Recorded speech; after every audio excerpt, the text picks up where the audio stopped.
C'est de passer directement d'abord à l'intervention de Baptiste Gaudry. Baptiste qui travaille à l'université de Sherbrooke au Québec, directeur scientifique de l'Institut universitaire de l'Estrie, et qui est donc aussi l'accompagnateur, l'expert scientifique, on appelle ça comme ça, de notre petit projet de recherche-action que je vous ai présenté ce matin. Voilà, donc à toi. Merci beaucoup, merci pour l'accueil. C'est vraiment un immense plaisir d'être avec vous. Je suis vraiment désolé de ne pas pouvoir l'être physiquement. Comme Alexis le disait, ça fait 2 ans que j'ai échangé. J'ai eu la chance d'échanger avec le GRISAM pour réfléchir. En fait, j'ai trouvé un groupe très ouvert et ça a été vraiment un plaisir. Donc, quelques réflexions que je vous partage sur la parole collective, la participation, les savoirs, les inégalités, injustices, mais aussi des résistances et des brèches dans les murs. Donc ça va être important. Alors moi, dans mes recherches au Québec, dans le champ de la santé mentale, depuis une dizaine d'années, j'ai identifié différentes résistances à la participation des usagers et à la prise en compte de leur expérience et savoir, soit en raison d'asymétries de pouvoir qui ont été brièvement abordées entre professionnels et usagers, et notamment la présence d'inégalités épistémiques sur lesquelles je vais revenir, mais aussi des raisons structurelles qui n'ont pas trait à la mauvaise volonté des intervenants, qui soient des professionnels, qui soient gestionnaires, intervenants, mais plutôt liées au manque d'outils, parfois de formation initiale ou continue, et aussi, bien sûr, à un manque de temps pour le faire adéquatement en raison d'un sous-effectif chronique, d'un sous-financement, aussi d'un travail administratif qui est chronophage. Et aussi également en raison de l'attractivité de certains modèles de participation qui sont plus individualisés et moins conflictuels, et donc plus faciles à mettre en œuvre au sein d'institutions publiques, et qui ont malheureusement pour ces modèles un potentiel de transformation partielle s'ils ne sont pas contrebalancés par des contre-pouvoirs associatifs et citoyens qui relaient des voies davantage collectives. Alors c'est ce que je vous propose de développer dans les prochaines minutes. Plusieurs travaux analysent la tendance à la pathologisation des émotions, notamment la colère, lorsqu'elles sont manifestées par des personnes avec un diagnostic de santé mentale. Et dans mes recherches, j'ai observé des mécanismes de mise à l'écart de la parole et des savoirs de certains usagers dans des dispositifs de participation, car ils y étaient considérés comme trop émotifs. Ce sont des citations pas assez articulées ou en colère contre le système. Pourtant, dans bien des cas, si ces personnes manifestent effectivement de la colère, celle-ci peut être interprétée comme une réaction légitime à une injustice vécue, comme le non-respect des droits, le sentiment d'être traité comme un numéro. Et la colère, exprimée dans des espaces de participation, doit, à mon sens, nous engager à la comprendre. Par exemple, quelles sont les situations à l'origine de cette colère ou de ce sentiment d'injustice, et non à la discréditer d'emblée comme une émotion irrationnelle et possiblement pathologique. Alors, lors d'un débat sur la participation, une usagère m'avait déjà partagé l'indignation, ce n'est pas un symptôme de problème de santé mentale, mais l'indice d'un problème de société. Ce traitement différencié de propos ou d'émotions similaires par des personnes ayant des statuts différents, par exemple des usagers étiquetés santé mentale, et plus encore les femmes qui vivent avec des problèmes de santé mentale, contre, par exemple, des professionnels ou des décideurs en politique, avec des conséquences négatives pour les membres des groupes marginalisés et de plus en plus reconnus comme un type particulier d'inégalité qui sont désignés sous le terme d'inégalité épistémique. Ces inégalités épistémiques, donc qui ont trait à la connaissance, portent atteinte à la capacité des personnes à être retenues comme des porteurs, des porteuses de vécu, de savoir, dignes d'être pris en compte dans des espaces d'échange au même titre que leurs interlocuteurs. Dans ce cas, elles souffrent d'un discrédit qui est causé par les préjugés qu'on plaque sur eux, des préjugés qui sont associés à l'appartenance à des groupes minoritaires et qui, dans le cas de la santé mentale, sont souvent des préjugés d'irrationalité ou de dangerosité. Vous êtes très familière avec ça. Alors, dans une séance d'un comité d'organisation des services de santé mentale de première ligne que j'avais pu observer, en fait, première et deuxième ligne, c'est-à-dire soins courants et lignes hospitalières, il y avait plusieurs exemples de ces inégalités, injustices épistémiques.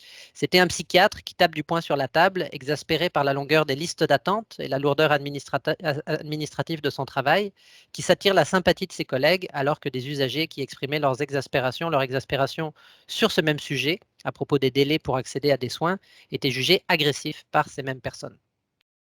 Au sein des espaces de participation, d'autres formes d'inégalités épistémiques sont fréquentes dans les interactions entre usagers et professionnels de la santé et gestionnaires. Et l'une d'entre elles, c'est l'exclusion des discussions de situations qui sont significatives et vécues de manière répétée par des usagers. Alors, un patient qui s'appuie sur son expérience peut facilement se faire signifier par des professionnels, je cite, que tout ça n'est que son expérience, que celle-ci est anecdotique, qu'il n'y a rien à en tirer, alors même que cette situation peut s'avérer représentative de l'expérience d'autres usagers. À l'inverse, un usager témoignant de sa situation particulière peut voir sa parole reprise par des gestionnaires et utilisée pour justifier des décisions en matière de services de soins parce qu'elle s'inscrit en cohérence avec des orientations institutionnelles sans que cela reflète pour autant une expérience qui est partagée par beaucoup d'autres usagers. Alors cette asymétrie entre usagers et professionnels est renforcée par le fait que les propos des professionnels sont généralement perçus comme donc construits au fil de leur pratique comme des savoirs professionnels plus rigoureux, plus robustes. À l'inverse, ce présupposé n'est pas vrai pour les usagers dont les propos sont rarement perçus comme des constats construits au fil de leur trajectoire de soins et services. Pourtant, il peut y avoir la même rigueur dans l'élaboration de ces constats, qu'ils soient issus d'une expérience d'intervention ou dressés lors de multiples contacts avec les institutions. Et les intervenants, comme les usagers, peuvent s'appuyer sur des exemples qui sont plus anecdotiques. Ça ne veut pas dire qu'ils ne sont pas pertinents, qu'ils ne sont pas intéressants, mais ça veut dire qu'ils ne sont pas nécessairement représentatifs de leur propre expérience, qu'elle soit une expérience de vie ou une expérience clinique. Donc, pour illustrer des situations. Alors, ce qui semble important dans les différents espaces de participation, c'est effectivement d'avoir ce regard critique vis-à-vis des points de vue qui sont exprimés par les uns et les autres et de bien savoir qu'est-ce qui relève effectivement de l'expérience, du contact répété avec les soins et services, de la perception ou qu'est-ce qui relève de la pratique et d'être véritablement en dialogue dans ces expériences-là. Ces réflexions nous amènent à penser les espaces de participation comme des lieux, bien sûr, d'inclusion, ça paraît évident, mais aussi comme des lieux d'exclusion potentielle en fonction des personnes qui initient ces espaces, en fonction des règles de discussion, des règles parfois tacites, informelles, des normes de rationalité dans les échanges qui sont souvent une attente implicite des échanges, ainsi que aussi des personnes qui sont invitées et de celles qui sont absentes. On pense surtout parfois observer, c'est difficile d'être dans nos points aveugles, mais de se questionner à chaque fois dans chaque espace qui est absent, qui pourrait être présent, quelle parole absente pourrait être portée et par qui. À mon sens, si on ne prend pas la peine de réaliser un travail de construction d'un espace dans lequel des paroles minoritaires, notamment, peuvent émerger, puis s'exprimer, un lieu sécurisant où les personnes se sentent en confiance, on risque de reconnaître et de prendre en compte les paroles et les savoirs qui coïncident avec les finalités des institutions et de leur personnel et qui sont les plus compatibles avec les pratiques déjà en place. Alors, la vision consensuelle des espaces participatifs peut faire le jeu de l'exclusion, y compris de manière non intentionnelle. La démocratie, c'est bien sûr un espace bon, pour développer du commun, mais ça peut se faire à travers du conflit, parfois, à travers la confrontation des façons de faire et des points de vue. Donc, participer au sens plein du terme, ce n'est pas exprimer son avis sur une proposition déjà pensée ou une action déjà posée, mais c'est y réfléchir ensemble. C'est délibérer et idéalement avoir un pouvoir de décision final ou à minima, si de manière transparente, c'est explicite que les personnes qui participent n'auront pas de pouvoir décisionnel, au moins être transparent sur les raisons des décisions et sur une explication sur les décisions qui sont prises. Alors, ça représente un défi particulier en matière de participation des personnes avec une identité stigmatisée, puisqu'elles sont plus susceptibles de voir leur point de vue marginalisé, comme on l'a vu, comme je l'ai expliqué tantôt à propos des injustices épistémiques. Donc, dans les espaces de participation, ce sont souvent les professionnels qui détiennent le pouvoir décisionnel. Et dans un tel contexte, le simple fait pour des usagers d'oser poser des questions, de sortir aussi les débats parfois de l'étroitesse des cadres de gestion et d'intervention qui sont aussi subis par les professionnels parfois, en parlant plus globalement de leurs conditions de vie, ça apparaît en soi comme des actions subversives. Un dernier élément que je voulais vous partager en lien avec les enjeux que j'évoquais, c'est celui de la diversité des profils des participants et des participantes. Je me réfère ici à une diversité expérientielle, donc l'idée qu'il y aurait un continuum des expériences les plus positives des soins aux expériences les plus négatives des soins et services, autant qu'à la diversité des statuts et des appartenances sociales des personnes. Donc, diversité en termes, par exemple, de genre et de diversité sexuelle, par exemple. Et cette diversité-là d'appartenance à des groupes sociaux, va avoir un impact sur l'expérience des soins et services. Et donc, il sera important pour moi d'écouter aussi bien des usagers qui sont satisfaits des soins et services, pour comprendre pourquoi ils le sont, qu'est-ce qu'on fait bien, mais aussi d'entendre ceux qui le sont moins. Alors j'analyse dans mes travaux une tendance de certaines institutions publiques à s'orienter vers des modèles individualisés de la participation, avec des personnes perçues comme moins conflictuelles, dans un rapport général de satisfaction des soins et services, car plus diplômés, parlant un langage plus policé et souvent plus socialisé à l'univers, aux codes qui sont, qui sont en vigueur dans l'univers de la santé et des services sociaux. Alors, je ne dis pas que c'est important, que c'est pas important, c'est nécessaire en fait que ces voix soient entendues, mais ce profil de participant ne doit pas effacer la diversité des personnes qui reçoivent des soins et des services. Tout à l'heure, Anna parlait de voix critiques. Donc, qu'est-ce qu'on gagne à entendre des voix critiques? Ben, de la créativité, de la transparence dans la prise de décision. Souvent, c'est ça qui est aussi amené. Donc, ce n'est pas nécessairement de toujours vouloir tout co-construire, mais c'est d'avoir un rationnel qui justifie les prises de décision. Et aussi, c'est, dans certains cas, élaborer des solutions qui sont plus durables à long terme, pertinentes pour des communautés qui n'étaient pas incluses dans les pratiques qui étaient développées jusqu'à présent, donc des pratiques plus inclusives. Alors, il n'y a pas de données probantes sur les modèles de participation à privilégier en toutes circonstances pour réduire les inégalités épistémiques dont je parlais tout à l'heure. En fait, il y a une pluralité de modèles de participation, il y a une pluralité de contextes, de finalités, ça s'était relevé aussi par l'intervenant d'avant. Alors, qu'est-ce qu'on peut faire? En sciences sociales, et puis l'expérience de participation dont plusieurs intervenantes ont fait part, nous suggère quand même des bonnes et des moins bonnes pratiques. Parmi les bonnes pratiques, il y en a certaines que vous connaissez déjà, hein, qui sont identifiées souvent. Donc, par exemple, dans les comités d'usagers, c'est le fait de ne pas participer seul dans un comité où siègent des membres du personnel pour éviter de vivre de l'isolement. Celui de bénéficier d'un soutien matériel, humain, parfois pour préparer les rencontres en amont. Aussi, les enjeux de littératie qui ont été évoqués. En aval aussi des comités pour débriefer, essayer de partager ce qu'on a vécu. Et c'est aussi en lien avec la question des émotions dont je parlais tantôt, c'est que la préparation en amont permet aussi parfois de se faire une pratique aussi de dégonfler en quelque sorte des situations qui étaient vécues de manière très difficile et de porter un regard différent déjà par l'échange pour pouvoir ensuite apporter ces situations dans les comités de manière, on va dire, plus posée, certainement qui va se faire aussi entendre d'une autre manière. Un soutien parfois aussi financier, donc parfois on parle de dédommagement, l'importance du transport, bien sûr de la nourriture et parfois de la rémunération selon l'implication des personnes, on peut aller jusque-là. Bien sûr, le fait d'être volontaire pour expérimenter, ce n'est pas tous les milieux aussi qui s'y prêtent. Sinon, on expérimente au détriment des usagers, des usagères qu'on souhaite impliquer. Et donc, si tous les milieux ne sont pas nécessairement réceptifs, ben, on peut préparer ces milieux aussi en amont avec une sensibilisation, par exemple. Mais on ne peut pas en rester là. Il faut aller un pas plus loin, mais même peut-être deux, trois pas plus loin.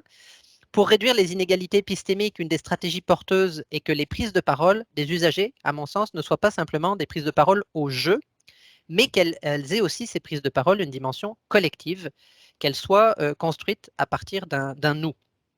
Alors, il y a plusieurs enjeux autour de l'élaboration de ce nous, et c'est sur ça que je vais vous amener, puis que c'est vraiment la seconde partie de ma présentation, et que je terminerai sur ça. Et puis ça rejoint un peu tout à l'heure ce qui a été dit aussi, seul on peut rien, puis c'est ensemble qu'on peut faire les choses. Alors ici, je ne veux pas dire que les prises de parole en première personne, à chaque fois qu'on s'exprime pour parler de son vécu, elles ne sont pas légitimes. Vraiment, je ne dis pas ça.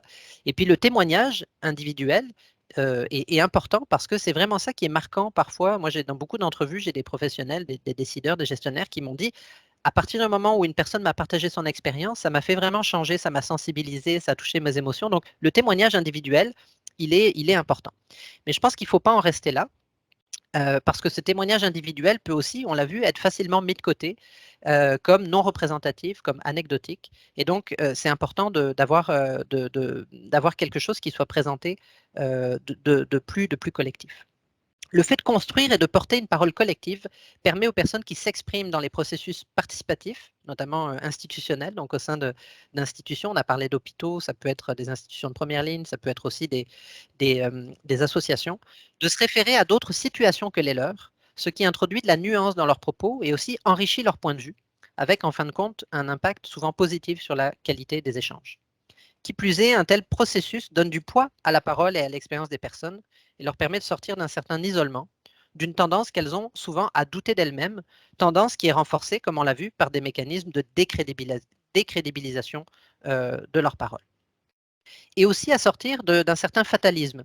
Donc souvent, ce qui est illustré dans des entrevues par on ne peut rien faire, ça nous dépasse. Donc le fait de se rencontrer ensemble permet de dépasser ce constat d'impuissance qui est parfois rapporté dans les dispositifs, souvent suite aussi à des déceptions. Donc des personnes à qui on a fait miroiter que ça allait être des espaces de codécision et qui finalement se rendent compte que leur parole n'a pas vraiment de poids dans ces espaces-là. Ça crée beaucoup de désengagement et de désillusion sur les processus participatifs.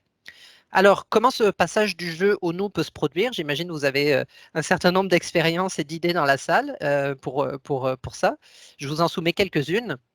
Elle peut se constituer de plusieurs manières au sein d'associations, lors de rencontres dédiées. Alors, ça peut être aussi au sein d'activités associatives comme la création d'un journal associatif, des groupes de parole, des ateliers de loisirs. Donc, ce n'est pas toujours identifié comme c'est dans ces espaces-là qu'on va élaborer une parole collective, mais c'est parfois un effet indirect de ces activités-là, de pouvoir, par exemple, se retrouver à participer au conseil d'administration d'une association, etc. Alors, ça peut être aussi dans des groupes par et pour, ça a été évoqué par les personnes. Ça peut être à l'initiative aussi d'institutions d'aller voir dans les milieux de vie qu'est-ce qui se passe, aller voir les personnes qui vivent de ne pas toujours attendre qu'elle se présente dans les institutions pour s'exprimer, mais aller dans les milieux de vie de manière thématique sur différents sujets, les conditions de vie, le logement, le revenu, le rapport aux soins et services, de savoir ce qu'il en est. Ça peut être aussi de s'interroger sur le rôle des proches et le point de vue des proches, ça a été dit déjà dans les échanges. La parole collective s'élabore sur plusieurs sujets, sur la médication, sur l'hospitalisation, sur la stigmatisation ou encore sur le cheminement vers un mieux-être. Des moments d'échange et de recueil de témoignages sur les conditions de vie ou encore sur le rapport aux soins et services sont également des éléments bien sûr intéressants. De tels processus jettent les bases d'une parole construite collectivement, c'est-à-dire qui ne repose pas seulement sur les épaules de personnes isolées. Et quand je dis une parole collective, je ne dis pas nécessairement qu'il faut avoir des mécanismes d'élection de certains représentants. Ça peut bien sûr être une animation tournante, de se dire, moi, aujourd'hui, je me sens particulièrement en forme, on va y aller ensemble, on va rapporter ce qui s'est dit, la fois d'après, c'est d'autres personnes. Donc, je ne parle pas nécessairement de mécanismes formels de démocratie représentative. Ce qui est important, c'est qu'on puisse avoir ces lieux d'échange et de collectivisation des expériences. Cette collectivisation des expériences favorise l'émergence d'alternatives en proposant les questions suivantes. Face aux situations vécues collectivement, comment capitaliser sur les solutions locales déjà en place ou, le cas échéant, comment faire autrement? Au Québec, plusieurs associations militent depuis la fin des années 1970 pour des approches alternatives en santé mentale. Elles portent des revendications historiques face aux institutions publiques en matière d'amélioration de l'accès à la psychothérapie, aux traitements non médicamenteux, d'investissement dans la prévention, de reconnaissance du rôle des proches aidants ou encore de diminution des mesures de contraintes légales. De manière plus globale, elles soulignent aussi l'importance de déconstruire et de diminuer la pression sociale pour la performance, présente dans les différentes sphères de la vie, qui renvoie elle-même aux modèles et aux normes qui pèsent sur les épaules de tout un chacun comme parents, employés, amis, travailleurs, travailleuses, etc. Et de répondre aux problèmes d'isolement et de santé mentale des jeunes et des aînés plus particulièrement. Leurs revendications sur les conditions de vie dépassent le champ strict de la santé mentale. Elles concernent par exemple un plus grand financement du logement social, l'augmentation du salaire minimum et des prestations d'aide sociale, pour ne pas parler de l'instauration du revenu de citoyen ou du revenu de base, de lutte pour la justice fiscale, sociale et environnementale. Et ces interpellations qu'on voit souvent comme peut-être parfois en dehors du simple rapport aux soins et services, pour moi sont importantes parce qu'elles contribuent à politiser le lien entre la santé physique et mentale et elles touchent au choix économique, au modèle capitaliste dans lequel on vit. Ce processus de construction d'une parole collective soulève d'autres questions, notamment pour déterminer jusqu'à quel point le nous qui est porté par les différentes personnes, il est inclusif ou non. Et donc, pour moi, le point de vigilance relativement à la constitution d'une parole collective, c'est vraiment de se demander qui fait partie de ce nous, quelles sont les expériences des soins et services qu'il recouvre ou qu'il invisibilise. Ou, pour le dire autrement, est-ce que les prises de parole au nous des usagers, des usagères au sein d'un collectif particulier gomment les divergences ou est-ce qu'elles mettent en évidence la pluralité des voix? Donc, pour moi, reporter une parole collective, ce n'est pas une parole homogène qui gomme la diversité des soins et services. Ça peut être aussi rapporter collectivement des divergences dans le rapport au service, dans le vécu des soins et services, en disant, il y en a certains qui ont aimé ça, mais d'autres ne l'ont pas aimé, etc. Donc d'avoir une certaine pluralité et aussi restituer une certaine polyphonie. Donc de ne pas nécessairement toujours penser que collectivement, on doit gommer les divergences pour pouvoir avoir un message commun. Parfois, ça peut être une stratégie politique appropriée de gommer les différences et on se met d'accord que c'est cette revendication ou cette piste d'action qu'on met au centre de la table pour pouvoir être lisible en termes de revendication parce qu'on ne peut pas avoir 10 messages en même temps. Mais dans bien des cas aussi, c'est intéressant de restituer la divergence des paroles. Et je disais ce travail des collectifs pour expliciter, rapporter les divergences, les différents points de vue, qu'est-ce qui est commun, qu'est-ce qui est différent pour les différents groupes des usagers. Et je pense que c'est un gain pour les personnes qui entendent cette parole collective. Ce travail permet d'éviter le travers d'un discours et d'une appartenance homogène à une identité d'usager et qui peut être producteur d'exclusion. On peut penser à des usagers qui appartiennent à des groupes majoritaires qui n'ont pas la même expérience de soins de santé mentale que d'autres appartenant, par exemple, à la communauté LGBTQ+, ou encore à des communautés de personnes minorités, de minorités racisées, et qui vont vivre une expérience différente des soins et services, qui n'ont peut-être pas la même conception non plus de ce que c'est un problème de santé mentale. Donc, quand je parle de nous, juste retenir que je parle bien d'explicité, il peut y avoir des divergences et des différences d'interprétation. Et je termine sur ça. Donc, comme ça a été un peu plus. J'ai pris moins de temps, puis on rattrape un peu de temps pour qu'on ait un peu de temps de discussion. Transformer les institutions publiques, à mon sens, peut justement peut être un enjeu peut être un point d'alliance entre les professionnels et les usagers, usagères dont je parlais. Actuellement, je trouve qu'on met beaucoup de poids en tout cas au Québec, on met beaucoup de poids sur les professionnels de la santé et des services sociaux pour qu'ils contribuent à mobiliser, à reconnaître, à mobiliser le savoir expérientiel des personnes qu'ils accompagnent.